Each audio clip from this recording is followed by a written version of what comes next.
ڕەجەب تەیب ئەردۆغان ئەو پیاوە 60 ساڵەی کە ئێستا کاندیدی پارتی داد و گەشەپێدانە بۆ هەڵبژاردنی سەرۆکایەتیەکەی تورکیا کە ئەو دەیەوێت بگاتە پۆستی سەرۆککۆمار و بە دەنگی ڕاستەوخۆی دەنگدەران ببێتە 12هەمین سەرۆک لە مێژووی سیاسی وڵاتەکەیدا.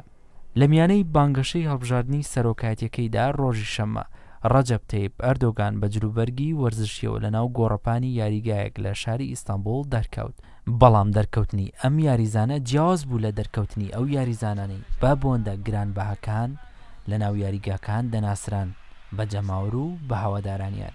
ئەم جارە ئەم یاریزانە نایەوێت وەک ساڵی پێشوو بگلێ و بخزێتە ژێر پێی ئەسپی سەرشێتی دەسەڵاتەوە، بەڵکو ئێستا ئەو دەیەوێت تەنها گۆڵ بکاو تۆپ لە ساحەی کۆشکی کۆماری بهێڵێتەوە و بگاتە خەونە ڕاستەقینەکەی خۆی کە سەرۆکایەتی کردنی کۆماری تورکیایە.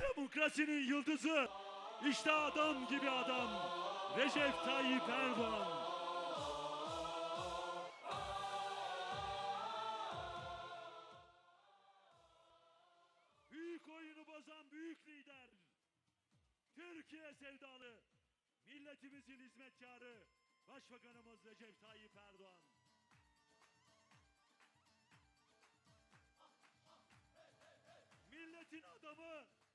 Milletin adamı, milletini selamlıyor.